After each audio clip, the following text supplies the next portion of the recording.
We don't have a cure for most cancers, and technology hasn't been properly used to enable us to find those cures.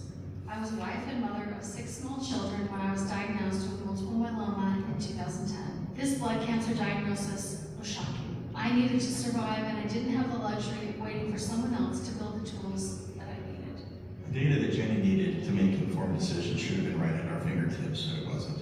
Healthcare is one of the only industries left in the world that acts like the internet doesn't exist. And after working in the tech startup world for the last 30 years, we needed to reimagine the system that would allow cancer patients to share their data, share their experiences with the doctors, with researchers to find cures faster. So in 2012, Healthtree was born. We focused first on the needs of patients like Jenny, patients who need information and tools to help them work with their doctors to make more informed decisions. And then we turned to doctors and researchers who also didn't have access to all the patient outcome data. Details about patients' illnesses are spread out, data sitting in multiple databases across many organizations. In fact, most of the data is sitting in patients' heads. Doctors, researchers, and drug companies all have regulations that restrict what information you have access to. We realized that patients are the only ones with the freedom to share their own medical details. We believed if more patients knew this and could do something about it, they would want to help, and we were uniquely positioned to take on this challenge. We assembled a talented team of software developers to build completely new technology that links patients, their medical information, and researchers together. Healthtree Cure Hub offers patients the data and the tools they need to make life-saving decisions in partnership with their doctors. It's like the dashboard in your car, but it's for your health. Healthtree Research Hub is a living, interactive platform that continually and securely provides confidential data from thousands of patients to researchers seeking to answer key questions about cancer. Today, 14,000 myeloma patients share their information with Healthtree. That large data set allows researchers to learn more about myeloma faster. This life-saving platform should exist for all cancers and all diseases. And that's why we're expanding it to all blood cancers and in the near future, solid tumors. We are determined to find a cure, and this is only the beginning. Join us in changing the way cancer is cured by becoming a cure contributor. Join Healthtree today.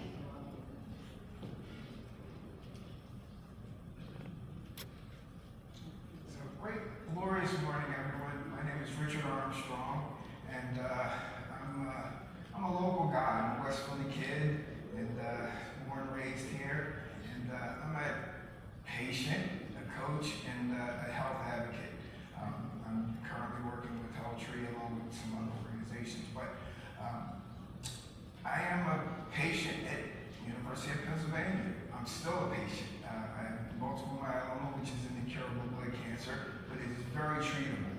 And so I'm so grateful for the opportunity to tell my story. And I want to just thank all of the researchers and everyone who's committed to, just finding cures for these different diseases. And so technology has been a very, very important thing for me. And I had a bunch of sort of notes. And as I sort of saw these earlier presentations, it dawned on me how just important technology is for me. And so technology saved my life. And so, let me see if I can cue this up here. See if I can get that. So, in May of 2021, I was very ill. And I literally almost died. So it was an acute kidney failure. And there's this thing called light chains that measure myeloma. And so normal level is between 3 and 19. I was at over 43,000. And so I landed up in the hospital at the University of Pennsylvania. And I was 3 days critical condition. It was touch and go. And literally I thought, I didn't know whether I was going to make it. And by the grace of just fantastic world-class treatment at University of Pennsylvania, they gave me a 5-drug induction to knock down this myeloma. And so within 6 months, as you can see, in this remission level in the green. And so I have to say that innovation and technology is so amazing. So it saved my life. And so there's this drug called Darzalex, which is a monoclonal antibody that didn't exist when I was probably in my 20s, maybe even in my 30s. And if not for that disease, they not for that drug, they would have probably thrown their hands up and said, well, you know, you've got 2-3 days and it's over. But, you know, for that technology, I've lived.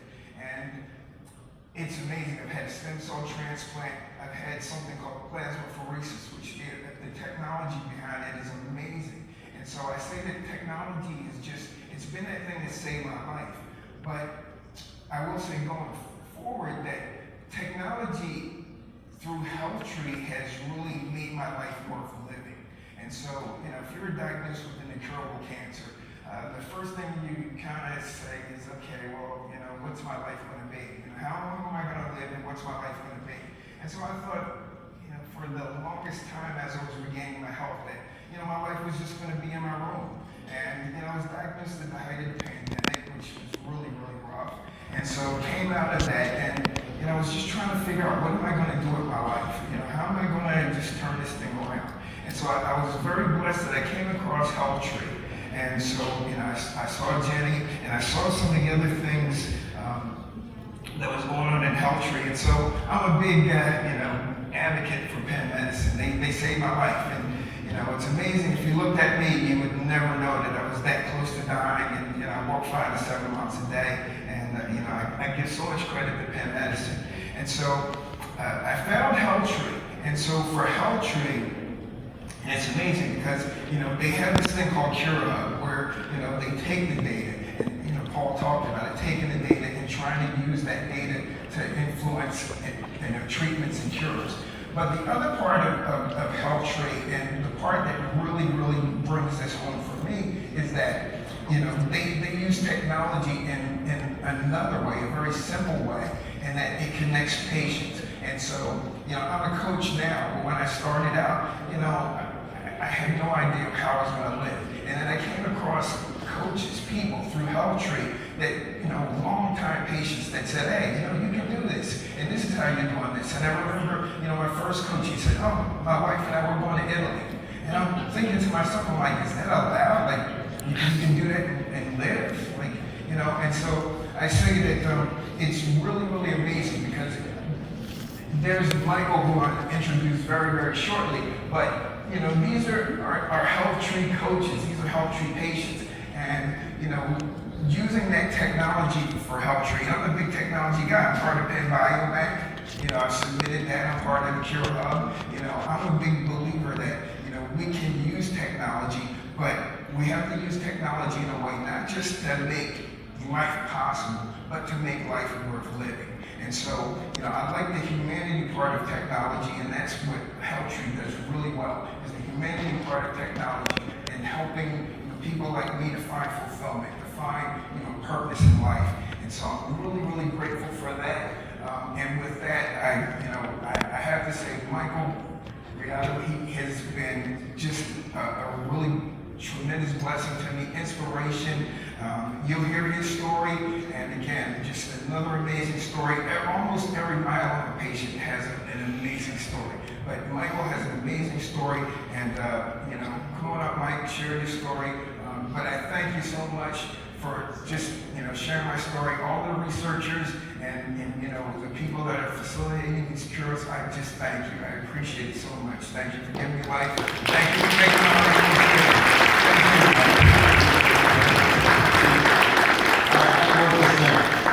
Unlike Richard, I am not technologically savvy, so I guess we'll have to figure this out. So press the button. All right, and I can see them down here. That's great. So good morning, everybody. Good morning, everybody. Good morning. All right, just making sure you're awake. Hopefully you have enough coffee and all that good stuff. And do I only have 5 minutes left, Nancy? Is that it? I can tell my story. All right, so I am a Philly guy too, just like Rich. I live in Warwick Township, Bucks County. Been here since 1987. Blessed to be in the Philadelphia area because there's so much good here when it comes to healthcare. You know, you've got Fox Chase, and you've got Temple, and you've got University of Pennsylvania. Again, I'm a huge fan of UOP.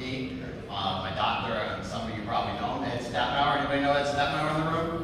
Yes, no? He's one of the best myeloma specialists in the world, and I love him. And he's right there in the middle. We were at a big gala not too long ago, and One simple fact, and we'll get into it a little bit, but every time I see him every 6 months now instead of every 3.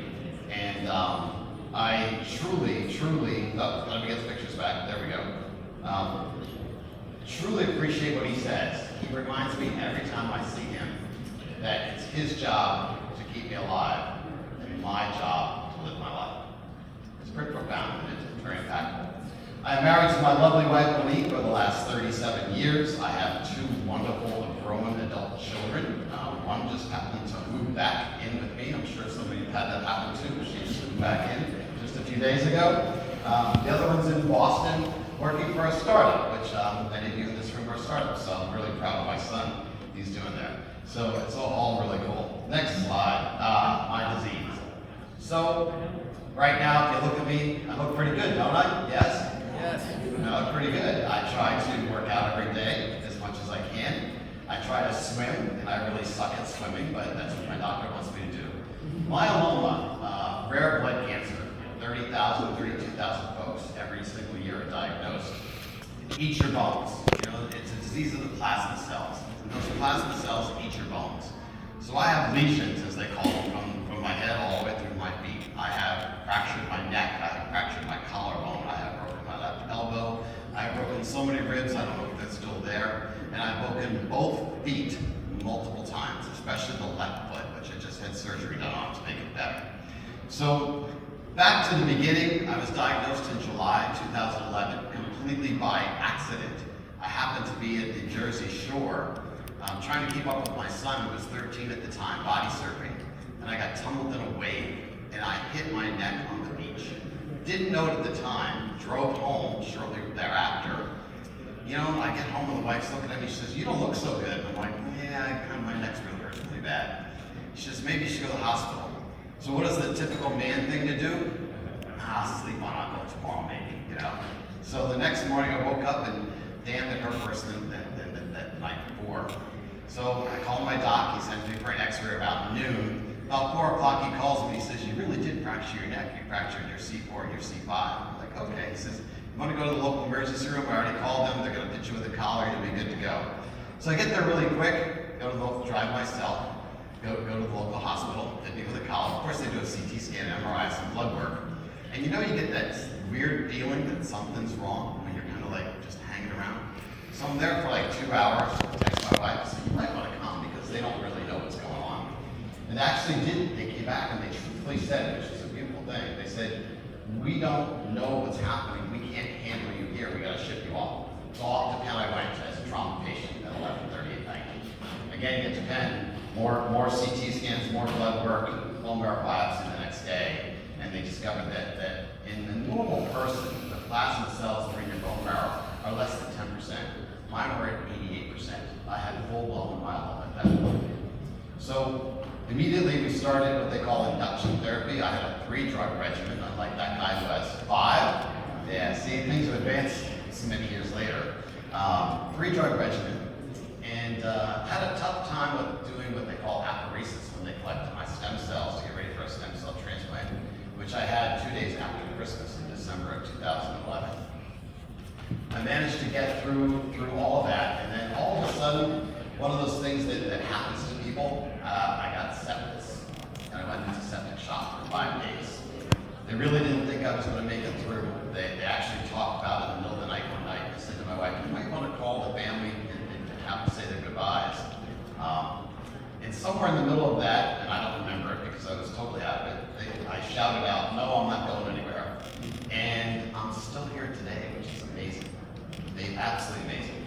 So all through all this stuff, I do blood work every 3 months to check and see if my myeloma is going to come back, because there is no cure. There's no cure for myeloma. In the last 12 years, there have been 13 new medicines, 13 new treatments. You know, some maybe thanks to somebody in this room, maybe, that's come on board. And I'm an infant when it comes to the treatment of myeloma. However, there still is no cure. So all through the years, I've been on a maintenance drug. I've had radiation. I've had multiple surgeries, a couple on my back to take care of my back, because there for a while in 2017, I couldn't walk anymore. The lesions had become so bad that I literally was crawling up and down the stairs on my hands and knees. finally I said, you know what, it's time to get this fixed. So we got it fixed. So that brings us to my life today. What do I do today? I'm a huge believer in survivorship and thriving. I'm a huge believer that just because I have cancer, it doesn't necessarily have to define me. I work every single day at trying to make life better. If you get an email from me, there's a tagline, and it simply says, live and love every day as if it's your last, because you never know when something's going to get thrown in your face. So I work at it. I'm a huge believer in fundraising for myeloma. I'm a huge believer in taking care of yourself and self-advocacy.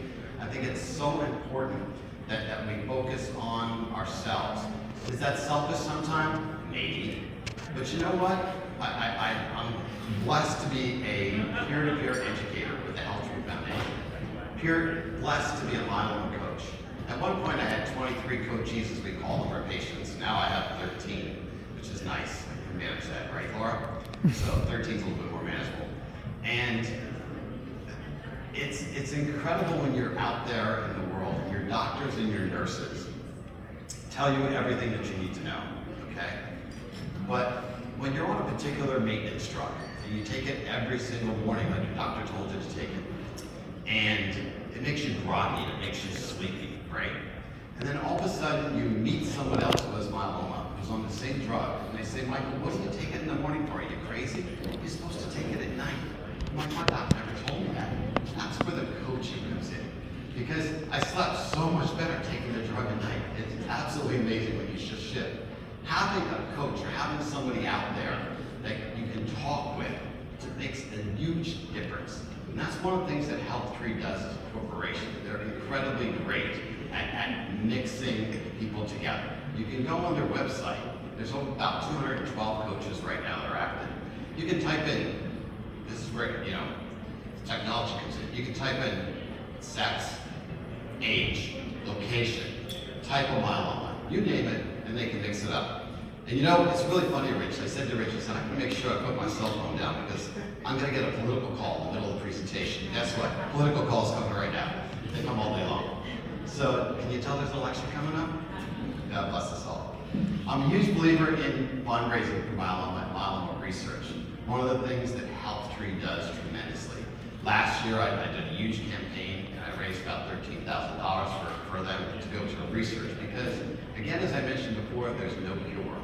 Before that, I did a lot of fundraising for the Leukemia and Lymphoma Society, okay? I currently am doing some fundraising this year for the International Myeloma Foundation.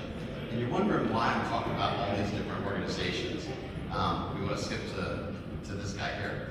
And it's because it's wonderful that everybody in this room, right, can come up with new therapies and great things that can help patients like me. But there's one big issue, okay? How many in this room are familiar with CAR T therapy? All right, thank you very much. CAR T therapy, there's two approved FDA programs right now for myeloma. Wonderful, it's terrific. There's only 76 centers in the United States that are authorized to treat myeloma patients with CAR T. Getting access to that CAR T. If you live in Idaho or Minnesota, okay, guess what? You're 3 or 4 hours away from the closest center to get you that.